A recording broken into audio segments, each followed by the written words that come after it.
Hello, and welcome to a podcast about a television show, about a podcast about true crime podcasts. Huh? This is the Geekcentric podcast, and today we're giving our spoiler-free thoughts on the upcoming Hulu series, available on Star here in Canada, Only Murders in the Building.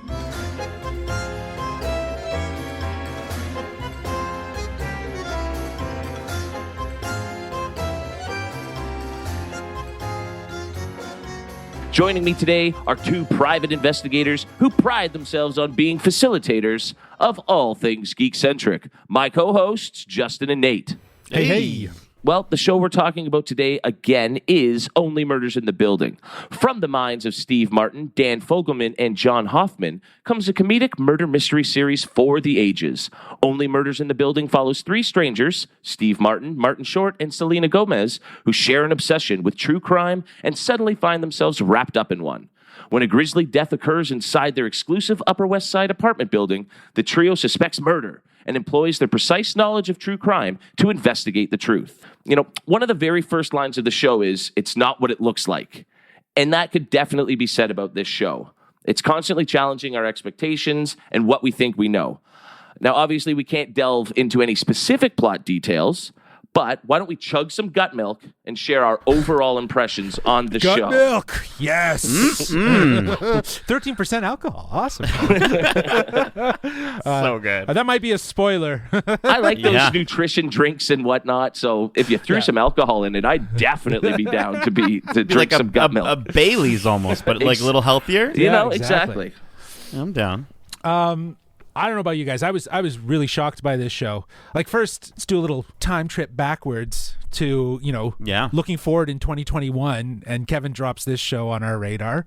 And we're like, this is an interesting trio. And of course, you have, Martin Short and Steve Martin. That obviously makes sense. And then you got Selena Gomez in this murder mystery, and it's kind of interesting. Now we're here, August, and I am pleasantly surprised by this series, man. I don't know about you guys. It's fantastic. And Kevin, I know that you were super excited for this, so... I think I was the driving force of excitement in terms of, I grew up with Steve Martin through my dad, and then the Martin Short pairing with him always brings comedic gold, particularly in the Father of the Bride movies. And so to see them teaming up again is very exciting. And, I feel like Steve Martin almost lost his way a little in the last few years. I haven't really seen him be a part of anything that I've particularly enjoyed. So to see him get a crack at writing again and to have it pay off as well as it has so far was definitely exciting for me.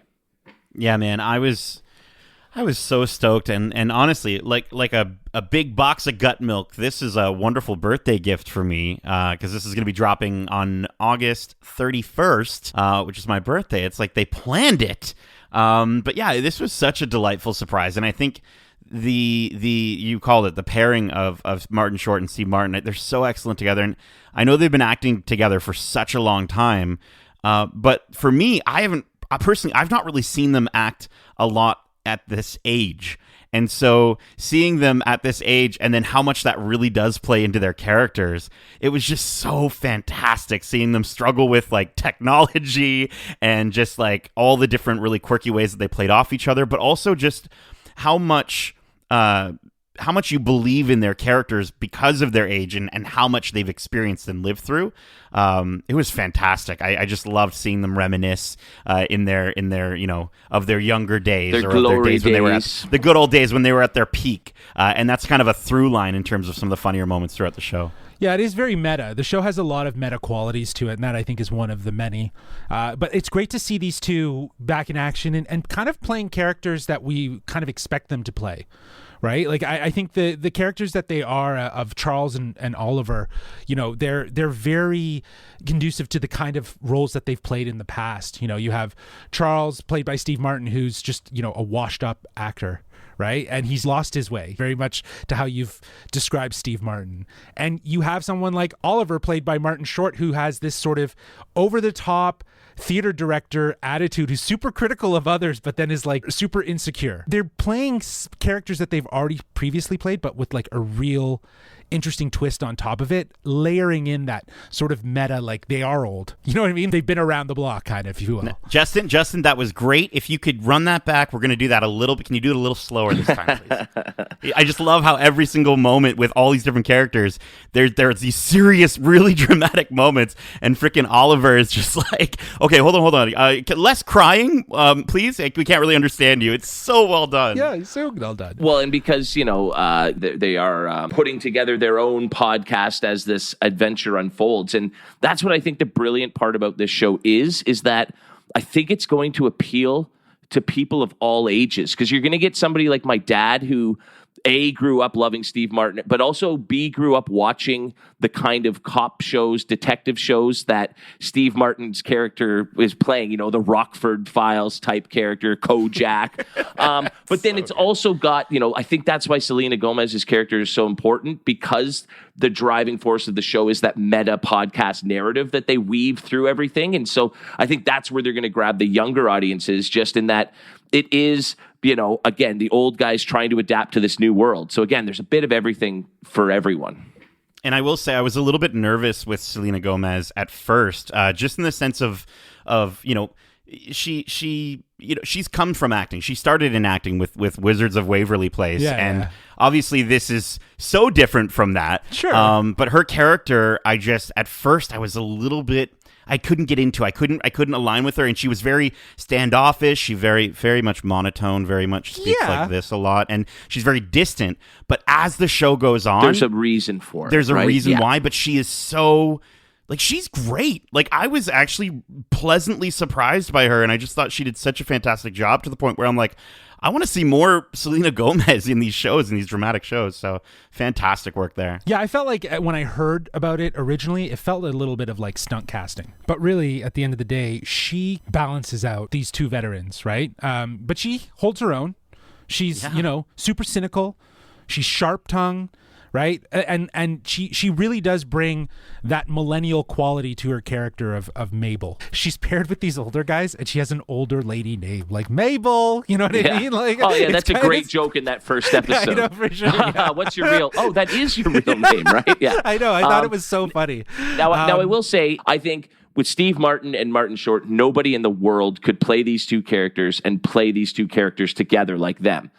But I think any talented young actress could have stepped into this role and played it personally. And to be fair, you look at her costume, and shout out to the costume design in this show. It's amazing, amazing. So New York, right? Yeah, but exactly. Like she definitely has a very old soul about herself, right? Exactly. You see it in her, the way she dresses, yes. And even in the things she loves. I mean, there's she's a fan of the Hardy Boys. She's a fan of these old books, these old mystery books, and so Who the heck is a fan of the Hardy Boys, growing up at her age in New York? So it's just, I think to her whole look about her and everything she's fit. It worked. Like, I think down to, as Kevin pointed out, the fact that they made the joke about her name, and it would be associated with an older generation, and she has knacks about her that make her seem like an old soul. I think that's all purposeful, but putting it in like an introverted millennial, you know what I mean? Who's like an old person who doesn't want to talk to anyone. I don't know. It seems very fitting.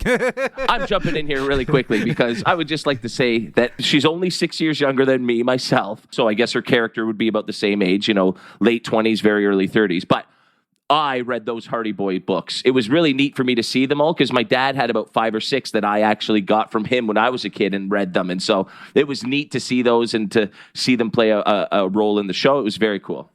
Oh, if we're talking about experiences, like the whole aspect of them running a podcast, it's unbelievable. This is something that we've not been doing for the longest time, and so to see them and what they're struggling with, and I love how they're like 7 views. Is that good? Like, they don't know what's good or what's not good, and so I love it, because that's pretty much like us. We are all the time like looking at like YouTube views, and we're like, is 100 good? Like, we don't know, and so. It's just super cool to sort of have those experiences in our real lives and then see that in this. And I love just how meta the show does get, and just sort of... Yeah, even that is a small subplot. Right. Evolves and grows and plays off of earlier instances. It's just so amazing that like the podcast itself becomes a character. Yes.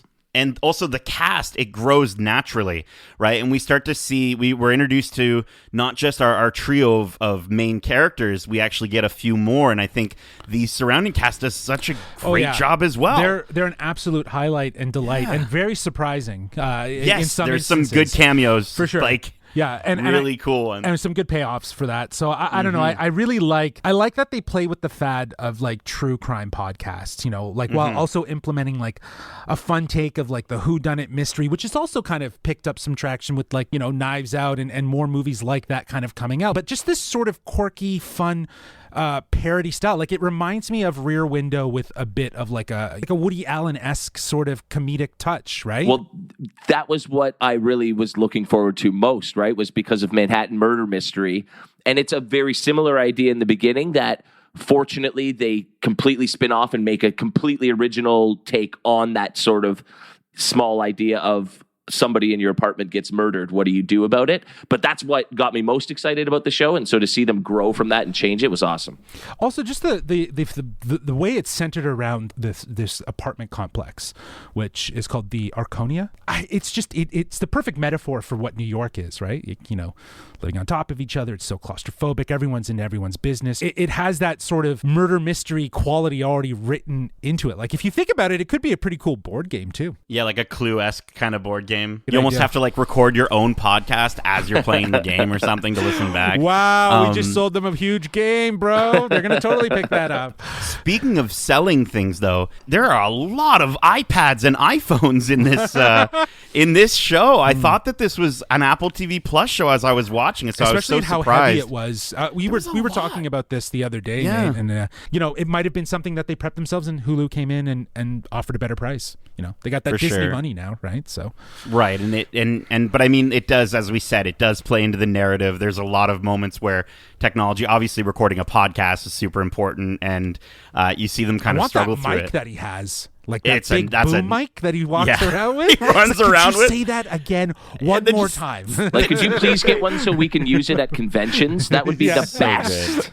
But I also wanted to shout out another aspect of the show that I love that they really stuck to, which the theming of podcasting, how every episode starts the same, and then also the narration of each character as a through point. I just thought it's so cool. Not only do we get their thoughts, but it's almost like we get to listen to a podcast or listen to their podcast or even the individual characters as a podcast. So I just thought that was such a cool way, again, to bring in that meta, to bring in that theming. And it's just it's written so intelligently.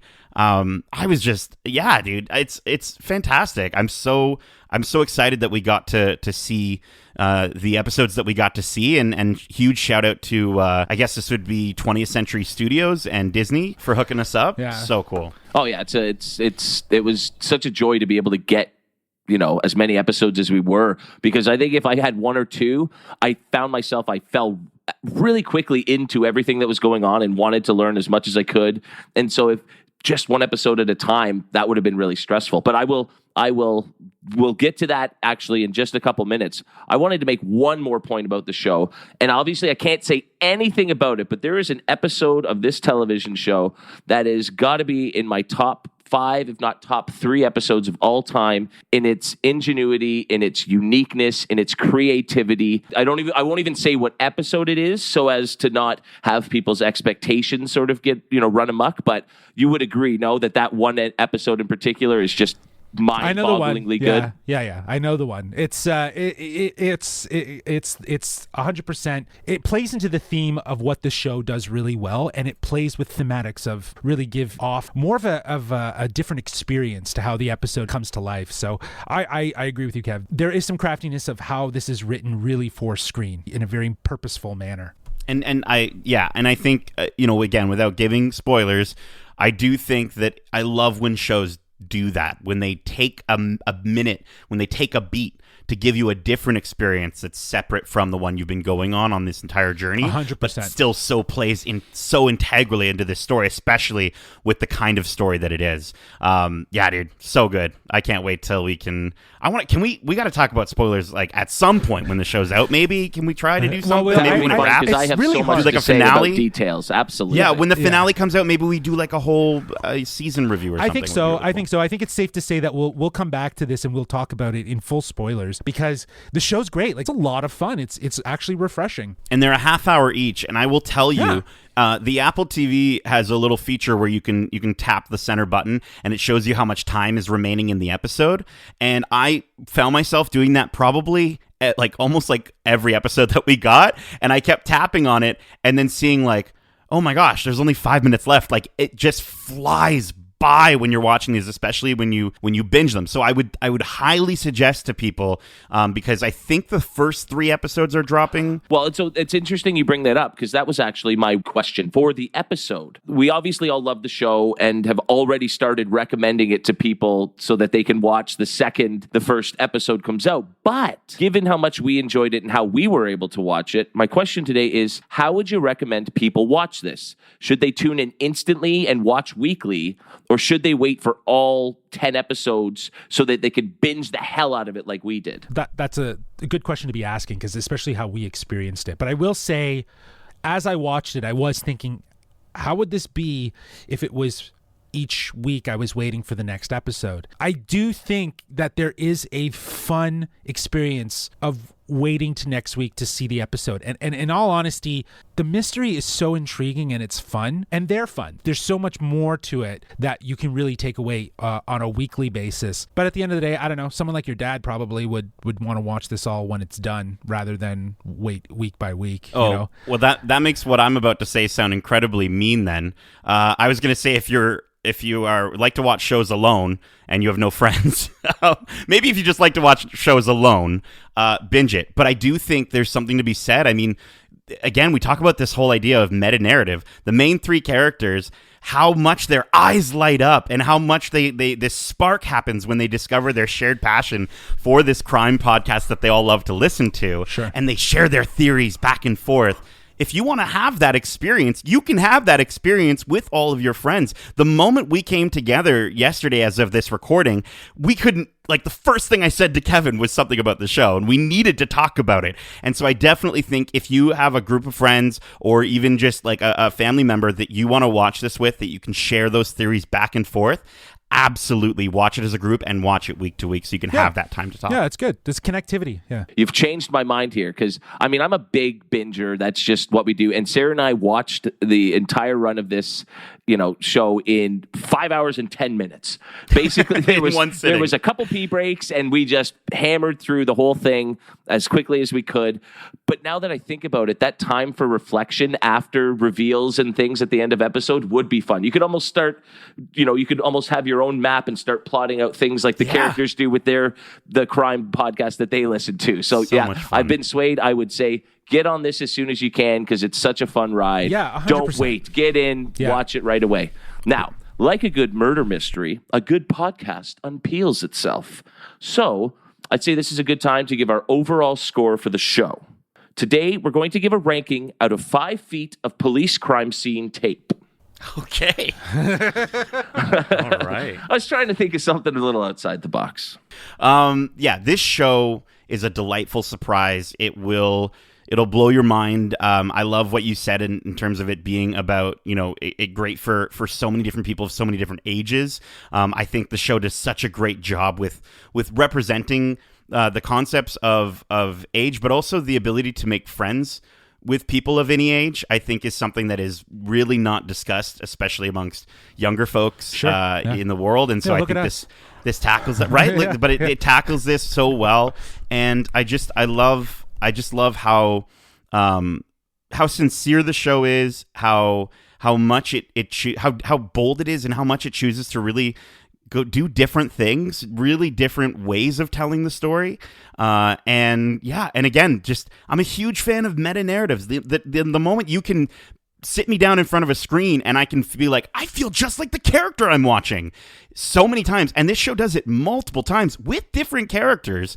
I think that's super impressive. Honestly, I don't know if I'm coming off a high of the episodes that we got a chance to watch, but I'm honestly 5 feet out of 5 of police crime scene tape. Wow. It's such a huge surprise. The roll right out to the max. I love it. Dude, it ran out of the roll, and I got nothing more to wipe. Set up the crime scene with. So.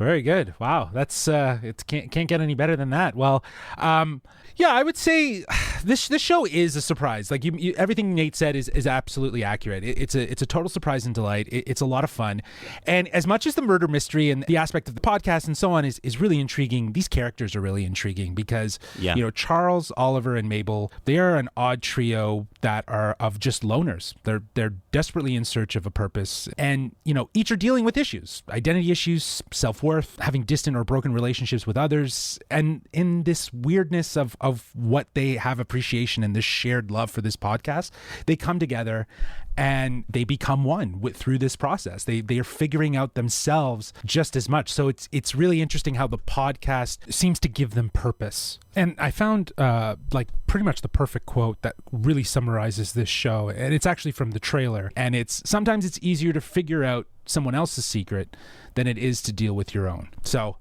for that, I'm going to give this show a 4.8. Jeez. Yeah, I'm going 4.8. I'm not going to go that full 5. Oh, he's finally hit the decimal system, I've hit people. the decibels. I've been there. I've been there. I was thinking 4.75, but I'm going to go 4.8 just because, we still have more episodes to see. And, yeah, I do think it could be a 5 out of 5, though. But 100%, this gets my full recommendation. Do not sleep on this. Check it out as soon as it drops. No, you guys hit the nail on the head. I think one of the best dynamics of the show is just what you were saying. It's funny that you said the odd trio, because it could have very much been like, what would it be like if the odd couple were, in 2021? But instead, they've even modernized it even more, adding that third character, giving a female perspective to that interesting friendship and dynamic, the unlikely grouping of the three of them.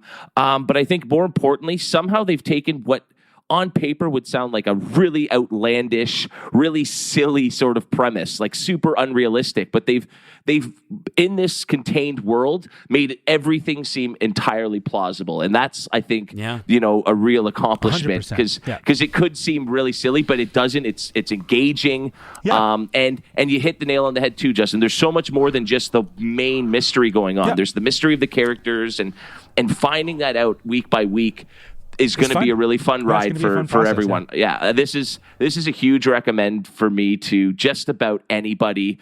I think this is going to really take a lot of people by surprise and sort of be a sleeper hit of the fall. I think this is a darn near perfect show for me. I mean, we just spent, however long talking and had almost nothing negative to say.